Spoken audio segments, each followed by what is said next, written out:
ალბათ დიდი ხნის წინ უნდა გვესაუბრო, მაგრამ რაღაცა საერთაშორისო ტრიგერებმა შეგვახსენეს, რომ ჩვენს ქვეყანაში რაღაც ისეთი ხდება, რაზეც მანამდე წარმოდგენა არ ჰქონდა. მოკლედ, ქართველი ექსპერტებთან ერთად წამების მსხვერპლთა რეაბილიტაციის საერთაშორისო საბჭომ და დამოუკიდებელი სასამართლოს ექსპერტების ჯგუფმა შეიმუშავეს კითხვარი, რომლის საფუძველზეც დაიწერება დასკვნა. ინიციატივის ავტორები მოუწოდებენ პროტესტის მონაწილე მოქალაქეებს გამოიყენონ ეს შესაძლებლობა და მკვლევრებს გაუზიარონ საკუთარი გამოცდილება. მონაცემების შეგროვებით ისინი ესწრებიან დაადგინონ თუ რა ჯანმრთელობის პრობლემები გამოიწვია მოსახლეობის წინააღმდეგ ქიმიური ნივთიერებების გამოყენება. ამ თემაზე ვისაუბრებთ იურისტთან ერთად მარიკა არევაძე, ექიმი მედიცინის დოქტორი და პროფესორი ვილი პაჭკორი არის ჩვენთან ერთად, ასევე აქციაზე დაზარალებული აქტივისტი ეთო ხიზანიშვილი. მოგესალმებით. მადლობა, რომ ჩვენთან ერთად ხართ. ამ თემაზე საუბარი როგორც აღმოჩნდა გაცილებით ადრე უნდა დაგვეწყო, ვიდრე დავიწყეთ, იმიტომ რომ რამდენადაც წარმოუდგენელი და დაუჯერებელი არ უნდა იყოს, მაგრამ არ ვიცოდით, რომ ჩვენ წინააღმდეგ გამოიყენეს ქიმიური ნივთიერება. მე რაღაცა პროპაგანდა დაიწყო მუშაობა იმაზე, რომ ეს არ იყო ქიმიური იარაღი, ეს იარაღიც რაღაცა ცოტა ეთყობა უტრირებას მიაწერეს, მე აღმოჩნდა რომ რაღაცა ბრონო ბენზილსიანიდი იყო თუ არ იყო, ეს გახდა სადო, მაგრამ ფაქტი ფაქტად დარჩა, რომ რაღაცა ისე ვერ იყო, როგორც უნდა ყოფილიყო. ამაზე საუბარი დაიწყეს აქტივისტებმა იმავე დღეს, მეორე დღეს. მე მახსოვს ხოლმე შორის აქვე დავძენ, რომ როდესაც მარჯანიშვილიდან მივდიოდი რუსთაველზე საპროტესტო აქციაზე, მარჯანიშვილის მოედანზე იგრძნობოდა წვა და მაშინ მახსოვს მე და ჩემი თანამოქალაქეები აღნიშნავდით, რომ ცოტა არაბუნებრივი იყო ეს წვა მაშინ ამხილა დისტანციაზე გერზო, იმიტომ რომ ეს გაზით დარბევა და წიწაკის სპრეი მანამდე ეს გვახსოვს, მაგრამ ამხილა დისტანციაზე ცოტა უცნაურად მოგვეჩვენა. მაგრამ კიდევ ვიმეორე, ვერ წარმოვიდგენდით იმას, რომ საქმე არ გქონდა ჩვეულებრივ შემთხვევასთან. სამართლებრივი კვალიფიკაცია ამის გარშემო როგორია და როგორ იწერება ესეთი კვალიფიკაციები დროსთან ერთად? მოგესალმები პირველ რიგში, მადლობა მოწვევისთვის და მადლობა ამ ძალიან მნიშვნელოვანი საკითხით დაინტერესებისათვის. შენ სწორად აღნიშნე, ჩვენ როდესაც აქციებზე ყოფნის დროს იმ პერიოდში ეს ასე ვთქვათ, რაღაცა განსხვავებული იქვე აღნიშნეთ და იქვე ვიგრძენით, რომ ეს არ იყო ჩვეულებრივი ნივთიერება და რაღაცა სხვასთან მქონდა საქმე. თუმცა ისეთ ფორსირებულ რეჟიმში გვიწევდა იმ პერიოდში ერთმანეთზე უფრო ძლიერი შეტევების მოგერიება ქართული ოცნების მხრიდან, იმიტომ რომ ამ დარბევებს მოჰყვა შემდგომ უკვე დაჭერები ადამიანების სისხლის სამართლებრივი წესით, ტიტუშკების თუ ეგრეთ წოდებული სპეცრაზმელების მიერ ადამიანების ცემა ეგრეთ წოდებულ საწამებელ მარშრუტკებში, რომელიც სპეცრაზს ახლდა ხო, შემდგომ ამ ადამიანების ძებნა და მოკლედ აი სრულიად ფორსირებულ პროცესში ვიყავით, ამიტომ მიუხედავად იმისა, რომ მაშინვე აღნიშნავდით ყველა, ვინც ჩვენ იქ ვიყავით ამ აქციებზე და მაშინვე საუბრობდნენ ექიმები იმაზე, რომ რაღაცა სხვასთან გვაქვს საქმე და ეს გრძელვადიან ამბავში გამოიწვევდა ძალიან მნიშვნელოვან, ასე ვთქვათ, უარყოფით შედეგებს ადამიანებთან მიმართებით, ბოლომდე ვერ მივყევით იმ მომენტიდან მოყოლებული და თან ერთი მომენტიც არის, იცით, ძალიან გიჭირს კეთილსინდისიერ მოქალაქეს დაიჯერო, რომ სახელმწიფო შენს წინააღმდეგ გამოიყენებს ნივთიერებას. ნახეთ ახლა, როდესაც BBC-ს მიერ გამჟღავნდა უკვე საგამოძიებო ფილმი და სიუჟეტი, უკვე მოხდა ადამიანების მიერ თავიანთი სიმპტომების დაკავშირება ამ ნივთიერებასთან მიმართებით და მე სწორედ ამ პროცესში გავიცანი ვილიც, ეთოც, როდესაც ისინი სწორედ დაზარალებულები არიან ამ მიმართულებით და მათი ჯანმრთელობის მდგომარეობა სხვა ათეულობით ადამიანთან ერთად არის გაუარესებული, იმიტომ რომ მე იმავე დღეს მოვახდინე, განცხადება გავავრცელე, გავაკეთე კითხვარი და შემეხმიანეთ მეთქი, ვინც თვლით, რომ სავარაუდოდ აქციებზე მოხდა დარბევის შემდგომ გაგიუარეს და განცხადება, რომ ამის ჯანმრთელობა, რომ ამის დოკუმენტირება მოვახდინოთ და მივცეთ შესაბამისი პროცედურები. ჩვენ ეს პროცესი დაწყებული გვაქვს და ერთი კვირის წინ მქონდა უკვე დიდი შეხვედრა ამ 80-მდე ადამიანთან, რომლებსაც თან ერთადაც შევთანხმდით როგორც ქვეყნის შიგნით, ასევე ქვეყნის გარეთ სამართლებრივი პროცედურების, ანუ პოლიტიკურიც მათ შორის, იმიტომ რომ კოალიციად ცვლილების წარმომადგენელი ვარ ახალის ხომ ამ შემთხვევაში და ჩვენ პოლიტიკურ ნაბიჯებსაც ვდგავთ გარდა სამართლებრივი ნაწილისა და თამოდი ვაღიაროთ, რომ ეს ამ შემთხვევაში ერთი იგივე გამოდის. კი, და აქვე აღსანიშნავია, ანუ სამართლებრივი და პოლიტიკურს და აქვე აღსანიშნავია, რომ სულ ცოტა ხნის წინ უკვე პარტიებმა და არასამთავრობო ორგანიზაციებმა სწორედ ის კითხვარი, უფრო ჩაღრმავებული კითხვარი გააკეთეს, რაც შენ თავში აღნიშნე, როდესაც გახსენი ეს მონაკვეთი გადაცემისა და აუცილებელია, რომ თითოეულმა ადამიანმა ასევე ეს კითხვარი შეავსონ, იმიტომ რომ ეს არის უკვე ჩაღრმავებული კვლევა, რომელიც ჩახუნაშვილების კვლევა საზოგადოებთან ერთად, ამ კვლევასთან, ჩვენს სამართლებრივ მოქმედებებთან, სიპიტის დასკვნასთან, ანუ წამების კომიტეტის დასკვნასთან, უკვე ჩვენ ველოდებით მოსკოვის მექანიზმის ფარგლებში შექმნილი კომისიის დასკვნას და მკითელი რიგი მტკიცებულებები, მათ შორის ამ ადამიანებსაც მიწოდებული გვაქვს ხო ამ ჯგუფის ფარგლებში და ამ ყველაფერს დავაგროვებთ იმისთვის, რომ აუცილებლად დადგეს ის დრო, როდესაც პირველ რიგში გაიგებენ ეს ადამიანები რითი არიან მოწამლულები, რომ კურნალობა შეძლონ. აი, ერთ პატარა ჩანართსაც გავაკეთებ, იმიტომ რომ ამ 80-მდე ადამიანს, რომელსაც მე ვეკონტაქტები, მათი წამება განგრძობადია, მათი ჯანმრთელობის მდგომარეობა ამჟამადაც ბევრი მათგანის ზოგს მოკლევადიანი სიმპტომები ჰქონდა იმ კურნალად და დასრულდა, მაგრამ ზოგს განგრძობადი აქვს და არიან ადამიანები ერთეულები, რომლებსაც საერთოდ დიაგნოზს ვერ უსვამენ და შესაბამისად კურნალობაც ვერ იწყება. ამიტომ არის მნიშვნელოვანი, რომ ჩვენ ვიცოდეთ, რითი არიან მოწამლულები და ამ განგრძობად წამებას სახელმწიფოს მხრიდან დაესვას წესი. რა ხდება იმ შემთხვევაში, თუ ჯერ მოდი რამდენიმე ეტაპად დავყო. პირველი აბსოლუტურად მოკლები იმაში, რომ ნდობა სახელმწიფოს მიმართ რომ ვერ დაუშვა შენ წინააღმდეგ ასეთი ნიტრების გამგებლობა აბსოლუტურად ნორმალურია და ყველა ნორმალურ ქვეყანაში და სახელმწიფოში ასეც უნდა იყოს. იმასაც აბსოლუტურად ვიაზრებთ, მე თვითონ იურისტები ვართ, რომ არსებობს კანონიერი ზომები, როდესაც შენი არაკანონიერი ქმედების წინააღმდეგ ძალოვან სტრუქტურას უნდა კონდეს მექანიზმები გამოიყენოს, თუმცა ამას კაცრი სტანდარტი აქვს. ერთხარეს თუ ამ სტანდარტს სვამთ, რომელიც მთელი რიგი ტექნიკური რეგლამენტებით გაწერილი და მე არც მჭირდება რომ ვიცოდე მოქალაქემ, უბრალოდ ვიცი რომ საპოლიციო ძალაა ჩემი მიმართ და დაშვებას ვაკეთებ რომ თუ რამე დაიღო ისინი ძალას გამოიყენებენ პროპორციულს, ამ დროს ჩემს ქვეყანაში სტანდარტდება ის რომ თუ მე გავჩუმდი იმაზე რომ ჩემ წინააღმდეგ ქიმიური ნივთიერება გამოიყენეს, მაშინ როგორია ამის სამართლებრივი სახე ხვალ, მარიკა, იმიტომ რომ დღეს თუ ჩვენ სამართლებრივად ეს გავატარეთ, ჟარგონულად, მაშინ რას ვეჩეხები ხვალ როგორც მოქალაქე ძალოვან სისტემაში? რას ვუნთებ მწვანეს მე როგორც მორჩილებას, პირველ რიგში სრულ მორჩილებას და ყოველგვარ ძალადობას ვუნთებ მწვანეს. და მე იმ ძალოვან სტრუქტურებს ამით ვეუბნები, როგორც მოქალაქე, რომ კი, შენ ყველაფრის უფლება გაქვს, ნებისმიერი უკანონობის უფლება გაქვს, თავგასულობის უფლება გაქვს. და მათ შორის იმის რომ დაარქვა პროპორციული იმას, რომ ფურგონში მცემონ, კორიდორი გამატარონ ცემის, სწორედ ეს აღნიშნე ხო თავიდანვე, რომ ჩვენ მაშინ დატვირთული ვიყავით ახალ-ახალი ზეწოლების მოდელები. კონცენტრაცია ძაართული იყო წალსახაფი. სისხლით მაშინ დაიჭირეს პირველად ადამიანები, აი აქციაზე დგომის გამო და დღეს რო პასუხისგებლობაში არიან, დღესაც ეგრეთ წოდებულ პასუხისგებლობაში, გამოიყვანეს სპეცრაზმი, რომელიც ძალიან დიდი მოცულობის ხალხში ისვრიდა გაზ და ამ კაფსულებს, ანუ თავად ქმნიდა ადამიანების სიცოცხლისათვის საფრთხის შემცველ გარემოებას. თან ნახეთ ზამთარში იყენებდა წყლის ჭავლს, მაშინ როდესაც ამის საჭიროება არ იყო. ანუ ეს მასა ხალხის რაოდენობა საფრთხეს არ ქმნიდა, ანუ ძალადობა არ მომდინარეობდა მისგან, იდგა. და ამის პროპორციულობის შეფასება ხდება პოსტფაქტუმ ხო ასე? და ეს არაპროპორციული იყო, ამაზე ძალიან ბევრი არის ანგარიშიც მომზადებული ქვეყნის შიგნითაც და მათ შორის სიპიტის დასკვნაში ესენიც არის აღწერილი. ვისთვის არის ეს დასკვნები? რატომ არის? ეს ყველაფერი არის იმისთვის, რომ დადგება ადრე თუ გვიან პასუხისმგებლობა, აუცილებლად დადგება. ეს არის ის სამართლებრივი გზა, ჩვენ ახლა აი ეს ადამიანები და ეს ჯგუფი ხო აქ პროკურატურას მიუმართავთ, ოღონდ იმიტომ კი არ მიუმართავთ, რომ განსაკუთრებული ნდობა გვაქვს ამ სტრუქტურის, არა, იმიტომ რომ ეს ერთ-ერთი გზაა, რომ გავიტანოთ, გავაგრძელოთ ჩვენი უფლებების დაცვა. შიდა რესურსის ამოწურვა. არის შესაძლებლობა, რომ რესურსის ამოწურვის გარეშე წახვიდეთ, თუმცა ზუსტად გავივლით, სრულად გავივლით. და მით უმეტეს იმას, რომ ეს დოკუმენტირება მოხდეს ამ მნიშვნელოვანია რა, რომ დაიწყეს გამოძიება და გამოძიება მიზნად იმას კი არ ისახავდა BBC-ს ფილმის შემდგომ, რომ მართლა ვინმე გამოევლინა.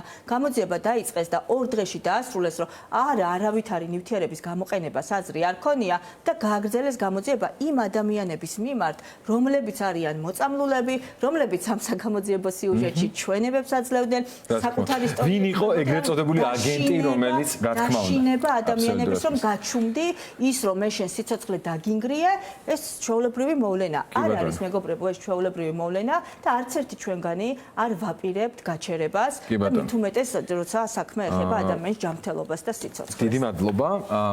კიდევ ერთხელ მოგესალმებით მეგობრებო. ცოტა გაგვიგრძელდა მე და მარიკას საუბარი, იმიტომ რომ ძალიან სიღრმისეული ანალიზი ჭირდება ჩემი აზრით და კიდევ ერთხელ გამომერდები რომ ამაზე გაცილებით ადრე უნდა დაგვეწყო ალბათ. ლაპარაკი. სანამ ეთოსთან გადავიდით თქვენ მინდა გკითხოთ. მე ამ შემთხვევაში როგორც ექიმთან მინდოდა საუბარი, მაგრამ როგორც ჩანს ამის პარალელურად თან დაზარალებ. ხო, ერთი არის მე ბრჭყალებში მე დაზარალებ, იმიტომ რომ ჩემზე გაცილებით ძიმე დაზიანებებით გამოვიდნენ იმ აქციებიდან, მაგრამ მე რომელმაც ვიგრძნო რაღაც ისე ვერ იყო, თქვენ წესით ამას უფრო სხვანაირად იგრძნობდით ალბათ. ანუ ადამიანები რომლის პროფესიასთანაც ეს იკვეთება, მათთვის განგაშის სიგნალი ცოტა სხვანაირად ხვდა. მიხვდით თუ არა იმ პერიოდში თქვენს რომ ეს რაღაცა ნორმალურ და რაციონალურ ფარგლებს გაცდენილი იყო და თქვენ დაუშვით თუ არა რომ შეიძლება ეს ასე ყოფილიყო. დღემშვიდობისა მივესალმებით თქვენს მაყურებელს. რა თქმა უნდა თქვენ სწორად დაიწყეთ დასაწყისში გადაცემის რომ ჩვენ ვერ წარმოვიდგენდით თუ ვინმე 21 საუკუნეში მოგწამლავდა ქიმიური ნაერთით. საერთოდ ქიმიურ იარაღად ითვლება ყველა ქიმიური ნაერთი, რომელიც იწვევს ადამიანის დასახიჩრებას, სენსორული უნარების ბლოკირებას, პარალიზს ან მოკვდინებას. ამ შემთხვევაში რასაკვირველია ჩვენ ვინც მონაწილეობდით აქციაში და ვიყავით პროევროპული აქციის ყოველდღიური მონაწილე, რა თქმა უნდა ვგრძნობდით იმას, რომ აქ მხოლოდ ცრემლსადენ გაზთან საქმე არ ქონდა, რომ წყლის შენარევი, რადგან მოყვითალო ფერი იყო, შესაძლებელია აქ საქმე სხვა რაღაცასთან ყოფილიყო, მაგრამ იცით რა, ჩვენ ვიცით რომ ჰააგაში ჯერ კიდე 1899 წელს მიღებული იქნა კონვენცია, რომლის საფუძველზედაც აიკრძალა ყოველგვარი ქიმიური იარაღის გამოყენება ქვეყნებში და მას მოაწერა 130-ზე მეტმა ქვეყანამ ხელი და იგივე ჰააგის ინიციატივით 1993 წელს დაინიცირდა და მიღებული იქნა ახალი კონვენცია, რომლის საფუძველზე და საერთოდ შენახვაც კი აიკრძალა როგორც სამხედრო ინდუსტრიაში ქიმიური იარაღის და დაახლოებით ეხლანდელი მონაცემებით 60%-მდე უკვე განადგურებულია ეს იარაღები. და 21 საუკუნეში ამოწმენდილ ცაზე მშვიდობიანი მოსახლეობის წინააღმდეგ, რომელიც ერთადერთს რას ითხოვს, ნათელ მომავალს, ევროპულ მომავალს, მისი შვილებისთვის, მისი შვილებისთვის, დემოკრატიული გზით, ახალი არჩევნების დანიშნით, უკეთეს ცხოვრებას, განვითარებულ ცხოვრებას, ამასინათ ერთს გაუკვირდა რას ნიშნავსო ევროპული განვითარება. ევროპული განვითარება ნიშნავს იმას, რომ განვითარებულია ჯანდაცვა, განვითარებულია განათლება, განვითარებულია ეკონომიკა, ეს არის და გარდა ამისა დაცული ვარ გარე ძალებისაგან, მტრული ძალებისაგან. ეს არის მეგობრებო ევროპული განვითარება და სწორედ ამის გამო ვიდექით იქ. დასაკვირველია მე როგორც ექიმს არ მქონდა უფლება სხვაგან წავსულიყავი, როდესაც დარბევა დაიწყეს და მე ჩემს მოვალეობასაც ვასრულებდი იქ, გარდა იმისა რომ ვიყავი პროტესტანტი, ვიყავი ამავე დროს ჩემი ფუნქცია მოვალეობის შემსრულებელი და როგორც შემეძლო ჩემ ხელთ არსებული საშუალებებით ვეხმარებოდი დაზარალებულებს. ძალიან ბევრი დაზარალებული იყო. მე ჩემი კოლეგები და მეთანხმებიან მან თუნდაც ვინც სასწრაფო დახმარების ბრიგადებს ემსახურებოდნენ, რომ ვერ აუდიოდნენ დახმარებას. აი ჩვენ რო არ ყოფილიყავით მოხალისე ჯგუფი, იმდენი იყო დაზარალებული, იმდენი იყო ესე იგი დაშავებული, თუნდაც მხედველობა დაკარგული, გონება დაბინდული, აი გარდა იმისა, რომ სიმპტომატიკა იყო გამოხატული მრავალი კომპლექსური ხასიათის, იყო ასევე აუხსნელი მიმდინარეობა ამ სიმპტომატიკის. ეხლა ჩემ შემთხვევაში მე 28-ში საღამოს რო დაიწყო ეს დარბევები, იქ ვიყავი, 29-ში იქ ვიყავი, 30-ში და რას ვხედავდი, რომ საათების მანძილზე, ესე სადღაც ღამის 11-ის მერე 12-ის ნახევრიდან 12-ისთვის იწყებოდა ეს დარბევები და ეს უზარმაზარი რაოდენობა გაზი. ცრემლსადენზე არ არის აქ საუბარი. აქ არის საუბარი ის მხუთავი გაზები, რაც იქნა გამოყენებული თუნდაც იმ სასროლით და გარდა ამისა ერთ რაღაცა კიდე შევნიშნეთ ჩვენ კოლეგებმა რომ სანამ აქტიური მოქმედებები დაიწყებოდა მანამდე პარლამენტის შენობიდან გამოდიოდა რაღაცა უცნაური აირი რომელიც ეგრევე იგრძნობოდა და ვეუბნებოდით ექიმებს რომ იწყებენ ამ დროს საერთოდ არ იყო დაწყებული დარბევა მაგრამ ეს არ ვიცი წინასწარი მომზადება იყო არ ვიცი წინასწარი რაღაცა ტაქტიკა იყო და რა აღმოჩნდა საბოლოო ჯამში არა მარტო აირით, არამედ წყალში ეს მცირ ზამთარში, რომელსაც ამ ახალგაზრდებს თუ ძველგაზრდებს ყველას ასხამდნენ უმოწყალოდ თურმე გაურიეს ქიმიური ნაერთი. მე კვლავ ვიმეორებ ამ კონვენციების თანახმად, რომელიც ზემოთ ვახსენე, ეს ყველაფერი აკრძალულია. თან კონვენციებსაც თავიდანვე აქ რაღაცა მორალური მხარე არსებობს. საკუთარი ხალხის მაგრამ როგორც აღმოჩნდა მისი ამ თავრობის უწყების წარმომადგენლებმა თავადვე აღიარეს, ვინც იმ დროს იქ საქმიანობდნენ რომ ისინი იყვნენ უშუალოდ მონაწილე როგორ ურევდნენ ამ ხსნარს და სწორედ იმ მომენტში უკვე დაირღვა დემოკრატიის ყველა უფლება და მათ შორის ადამიანის უფლება ჯანმრთელობის შესახებ იმიტომ რომ მე შემელახა ჯანმრთელობა მე პირველში რომ ჩავწექი 10 დღე მე ლოგინიდან ვეღარ წავედი ეს იყო რაღაცა სასტიკი დღეები იყო ტემპერატურული რეაქციები იყო მოხრჩობის შეგრძნება, გაუსაძლისი ხველა, თავის ტკივილი, თავბრუსხვევა, ჰიპერსალივაცია, სხვათა შორის აი ბევრი ამას არ ვიცი არ მომისმენი აღნიშნავდა და თუ არა აი დიდი რაოდენობით ნერწვის დენა. ეს აბსოლუტურად დამახასიათებელია ლიტერატურული თვალსაზრისით თუ ჩაუკვირდებით მოწამვლისთვის.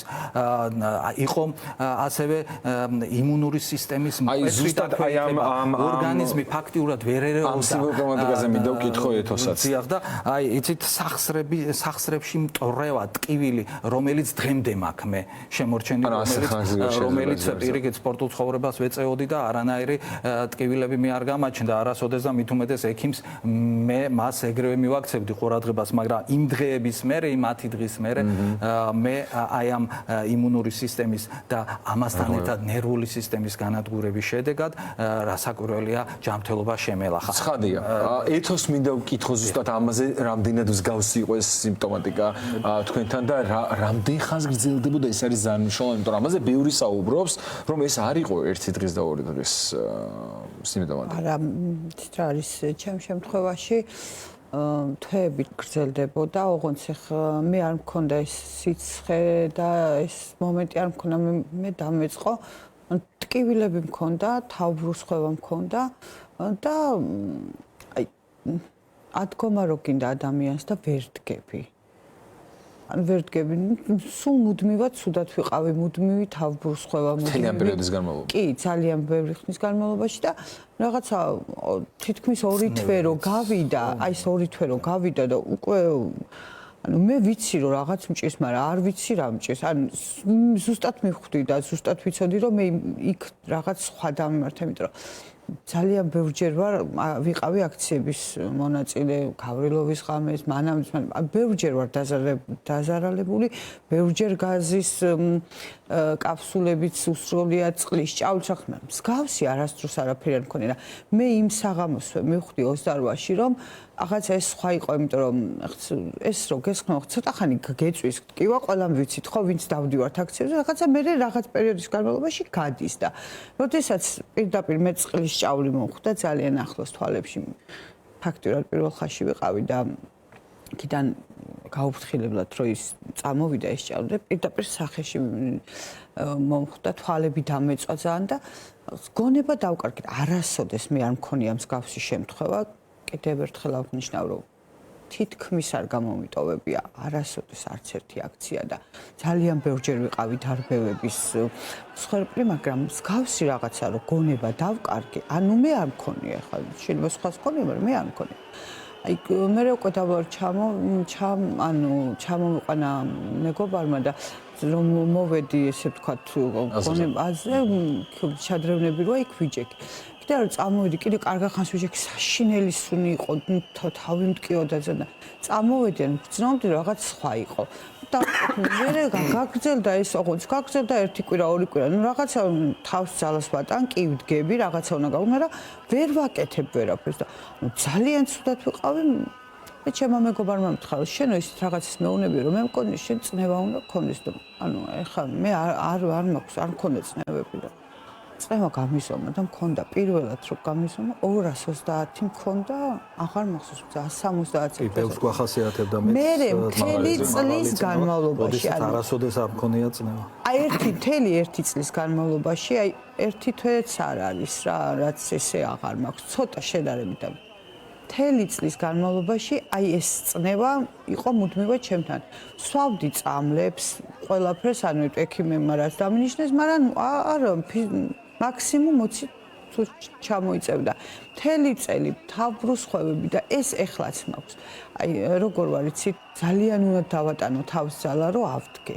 ძალიან უნდა მოვინდომო რომ რაღაც გავაკეთო. გასული წელიწადზე მეტი. ხო, იცით რა არის, ანუ რა თქმა უნდა ის ნერვებზეც ძალიან იმოქმედა, ნერვიული სისტემა ძალიან შეარყი ადამიანს, იმიტომ რომ რაღაცა სულ რაღაცნაირად ხარ თითქოს არ ხარ ადამიანი ის ვეღარ ხარ ამ სამყაროში რაღაცა სულ სიბნელისკენ მიდიხარ ყველაფერი გაღიზიანებს ან ჩემი ცხოვრება რადიკალურად შეიცვალა აბსოლუტურად სხვა ადამიანი ვიყავი და გავხდი სხვა ადამიანი და ყველაზე ცუდი ჩემ შემთხვევაში რაც მოხდა ხა მან მედიოდი ზუსტად. აი ძალიან ბევრი რაღაცა და ყველაფერზე არ მინდა რომ ესე წვენმანად რომ არ შემიძლია და ყველაზე ცუდი ჩემ შემთხვევაში რაც მოხდა ის რომ ნუ აი ხა რაღაცა კაი წნევა შედარებით ცოტა დამისტაბილურდა, მაგრამ ამას წელიწადზე მეტი დრო დაჭირდა. მხედველობა დამიქვეით და ძალიან საერთოდ არანაირი პრობლემა არ მქონდა მხედველობასთან დაკავშირებით. შარშანო გავიკეთე კვლევები და ნუ უკვე მივხვდი რომ ვერ ვხედავდი მტრხს ბავშვი მამეცადინენ რაღაც ვერ ვკითხულობ ვერ და რა ხდება ამ სხვა კვლევებთან ერთად ნუ მივხვდი რომ ეს მხედველობის ბრალებს ძალიან უკვე შარშან მქონდა 1 წლის უკან მქონდა 2.5 ერთ თვალში პლუს 2.5 და მეორეშიც 2 მაშინ როდესაც არა საერთოდ არანაირი პრობლემა მხედველობის არ მქონია და ყველაზე ცუდი ისა რომ ეს ყოველდღიურად უარესდება და აი შარშან თუ მქონდა 2.5 და 2 ეხლა უკვე აღარ მაქვს უკვე 3-ზე ზემოთ წავიდა და ყველაზე მთავარი ის არის რომ არ გშველის არაფერი აღწევ ოპერაცია აღწევ აი რაღაცამ რომ შეაჩეროს რა ანუ ჩემ შემთხვევაში და არა მარტო ჩემ შემთხვევაში ვისაც ეს პრობლემები აქვს და მე ვეკითხები ადამიანებს აი ნუ რაღაცა ვისაც ეს პრობლემები აქვს ყოველდღიურად იკლებს მხედველობა და ანუ სადამდე უნდა მივიდეთ არ ვიცით ხო ჩვენ სახელმწიფომ დაგვაინვალიდა მე ძალიან დიდი მადლობა მინდა გადავხადოთ იცით რა არის აი ბევრის გამსმენია ეს რაც არ ვიცი ამათი არ ვინ უჭერს ამათ მხარს და საერთოდ ნუ ამათ თავი დავანებოთ აი თუნდაც იგივე რომ დაგვცინა მან პაპუაშვილმა ეხა გაახსენდა და რაღაცა არა არ გაგვახსენდა ეხლა უბრალოდ იცი მიუხედავად იმისა რომ ძალიან დაბალი წარმოდგენის ვარ ამ ხელისუფლების მიმართ ქართული ეთნების მიმართ მე არ ვაღიარებ, მაგრამ თვითონ ვინც აღიარებს, მაგას მართლა ვერ წარმოვიდგენდი. აი, მართლა ვერ წარმოვიდგენდი, რომ ადამიანებს მოგწამლავდნენ. ნუ აი, ჩემთვის იყო წარმოუდგენელი, მაგრამ ის რომ რაღაც მჭირდა, ეს ვიცოდი. და ეს რომ გამოცხადდა და მე ძალიან დიდი მადლობა მინდა მარიკას გადაუხადო, იმიტომ რომ Facebook-ით მოვძებნე დაუკავშირდი რაღაცა. მივედი და ვნახე ადამიანები, ხა როგორ შეიძლება რომ 60 წლის ადამიანს, 45 წლის ადამიანს, 20 წლის ახალგაზრდას, 17 წლის ახალგაზრდას, ანუ ყველას ერთი და იგივე ისტორიები. ანუ თან არ ვიცნობთ ადამიანები ერთმანეთს და ის დრო დაგვრცინოდნენ რომ ეს ვითომ პრემიერი და ვითომ პარლამენტი ის თავმჯდომარე რომ ეხლა გაახსენდათ და აი ესე და ესე არ გაგვახსენდა ჯერ ერთი კიდე ერთხელ ვიზახით იცით რა არის ძალიან მძიმე ემოციური ფონი იყო მე მაგალითად ჩემ ამ მდგომარეობას სანამ ამას გავიგებდი რაც სინამდვილეში მოხდა ვაბრალებდი იმას რომ გადავიღალეთ იცი როცა ხედავ შენს თვალწინ რომ შენი შვილის ტოლი ბავშვები ახალგაზრდები რა დღეშიც ჩაყარეს დახოცეს ცემით რა ვიცი დაუმტვრიეს სახისძულები ჟურნალ ყველას და იცი რა ხა შენ გამოხვიდე და ვიღაცასთან თქვა რომ მე ცუდად ვარ ნუ აი ძალიან უხერხულიყო რომ არ ყოფილიყო მარიკა ამ შემთხვევაში, ანუ ჩემი სიტუაცია შეიძლება საერთოდ არავის არ გაეგო და ამისთვის ძალიან დიდი მადლობა მინდა გადაუხადო მარიკას. აი ხო 4 წუთი შევა და მინდა 2 წუთი თქვენ დაგითხოვოთ და ბოლოს შეჯამებისკენ მარიკასთან მინდა გადავიდეთ. დიდი მადლობა მინდა ალბათ მარიკას გადაუხადო იმისათვის რომ მან სწორედაც რომ გაგვიღვიძა ფაქტიურად ის აზრი რომ ესე იგი ამაზე სამართლებრივი რეაგირება და ასე გაჩერება როგორ შეიძლება, იმიტომ რომ ეხლა თუ ეს არ ითქვა, მაშინ შეიძლება ხვალდაზე იგივე განმეორდეს. ამიტომ დიდი მადლობა ამისთვის ქალბატონ მარიკას, რომ გვერდში დაგვიდგა და იქნებ ვიპოვოთ სამართალი. ჩვენ არავის კვლავ ვიმეორებ, ჩვენ არავის არ ვემტერებით, არავის არ ვებრძვით, ჩვენი ჯანმრთელობისთვის ვსრუნავთ და ვიბრძვით. ვინ მომწამლა, რითი მომწამლა და ბოლოს გამცეს პასუხი ვინმე რატომ მომწამლა.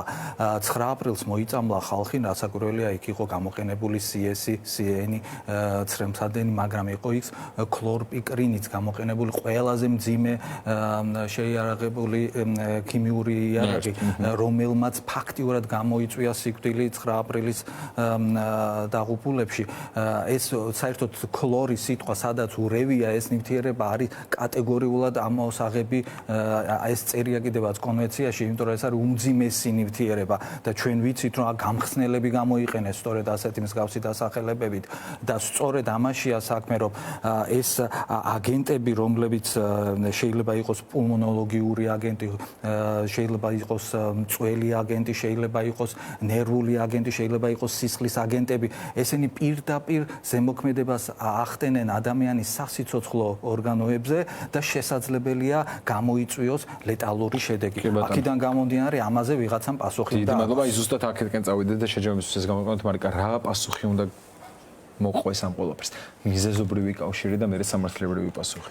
კი ბატონო, ის რომ განგრძობა ადამიანის უფლებების და მასობრივ რღვევასთან გვაქვს საქმე, რა თქმა უნდა, ეს დადასტურებულია ადამიანების, განსხვავებული ადამიანების ჩვენებებით, საკუთარი ისტორიებით, არაერთი დასკვნით, არაერთი საქმით, თუმცა ჩვენ ასევე ვხედავთ, რომ ქვეყანაში ამჟამად მოქმედებს შერჩევითი სამართალი და ის ადამიანები, ვინც ჩაიდინეს დანაშაული და ახლაც განგრძობითად ამას ახდენენ, არის ჯებიან. აქ მნიშვნელოვანია ის, რომ ეს ყველა დოკუმენტაცია, მტკიცებულებები დოკუმენტირდება და აუცილებლად ყველაფერი იქნება ობიექტურად გამოძიებული და შესაბამისი პირების პასუხისგებლობა დადგება. ჩვენთვის უცნობია ვისი დადგება, მაგრამ ვინც ამ ყველაფერში იღებს მონაწილეობას, ვისაც დამოუკიდებელი გამოძიება, დამოუკიდებელი სასამართლო, რომელსაც აუცილებლად მივაღწევთ ცვლილებების შემდგომ იქნება. თუმცა დღეს რა მოცემულობაში ვართ, ჯოგუშინ თქვენც ნახავდით და მთელმა საქართველომ გაიგო, რომ ოცნება ძალა, პოლიტიკური ძალა, რომელმაც გააყალბა არჩევნები, შეაჩერა ევროინტეგრაციის პროცესი, საკუთარი მოსახლეობის წინააღმდეგ გამოიყენა რაღაც ისეთი ნივთიერება, რომელმაც ათობით ადამიანს ჯანმრთელობა გაუნადგურა, დაუზიანა, რომელიც ადამიანის უფლებების მასობრივ და განგრძობით რღვევით არის დაკავებული, რომელმაც ემიგრანტებს შეუწყვითა საერთოდ ხმის მიცემის უფლება, ანუ ფაქტობრივად მოქალაქეობა ჩამოართვეთ, რომ მოქალაქე ბინადრობისგან და სხვა ნიუანსებისგან იმით განსხვავდება, რომ მას გააჩნია არჩევნებში მონაწილეობის მიღების შესაძლებლობა და რომ აირჩიოს, ასე ვთქვათ, კონკრეტული პოლიტიკური ძალა. ეს რატომ არის მნიშვნელოვანი? იმიტომ რომ ხელისუფლების წყარო არის ხალხი და ამ ხალხის მიერ ნათქვამი ის, რომ ეს ძალა არის არალეგიტიმური, კანონით აქცია დასჯადათ. ანუ ის, ვინც არის ხელისუფლების წყარო, რომ ეუბნება, რომ შენ არ აგვირჩევი ხარ ჩვენ, შენ გააყალბი არჩევნები, ამ ხალხის სისხლის სამართლებრივ პასუხისგებაში მიცემას აპირებს და რა თქმა უნდა, ეს არის ძალიან ღია და პირდაპირ ინდიკატორი იმისა, რომ არც ლეგიტიმურები არიან და უბრალოდ ეფექტურ კონტროლს ახორციელებენ ამ წუთას მიტაცებულ ძალაუფლებაზე და ეს დასრულდება. ძალიან დიდი მადლობა გაზიარებისთვის და ვიცი რამძიმე იყო ემოციურად ძალიან არ ვიცი რა უნდა გავაკეთოთ ესე დროს სოლიდარობის გარდა და ის უხერხულობაც მესმის რომ ამ ყველაფრის ფონზე თან გვახსოვს რომ ყავს ინდისის პატიმრები, რომლებიც თავიანთი სიცოცხლის და თავისუფლების ხარჯზე აგებენ პასუხს. მე ხელმხედველობის გავარსება ახსენეთ და გუშინ შევახსენეთ ჩვენს მაყურებელს, რომ ზიამაღლობელი გუშინ საერთო სასამართლოების სისტემა საბოლოოდ დატოვა პატიმრობაში, თუმცა ეს ნიშნავს იმას, რომ კარი აქვს ღია საერთაშორისო ასპარეზზე სამართლის ძიებას და ქალბატონი მზიას მდგომარეობა ჯანმრთელობის ნამდვილად მძიმდება და მძიმდება, პროგრესირებს და ამიტომ გადაცემა უნდა დავასრულოთ სოლიდარობით და ბოდიშით იმ ადამიანების მიმართ, ვისაც ვერ ვიხმარებით სამწუხაროდ და მე კიდევ იმედს ვიტოვებ, რომ მალე შევხვდებით სოლიდარობა ჩვენს რეჟიმის სოლიდარობა და თავისუფლება ყველა რეჟიმის ტყვეს. დიდი მადლობა თქვენ დაგემშვიდობებით და შევხვდებით ხვალ იმავე დროს, იმავე ადგილას. ბედნიერ დღეს გესურვებთ.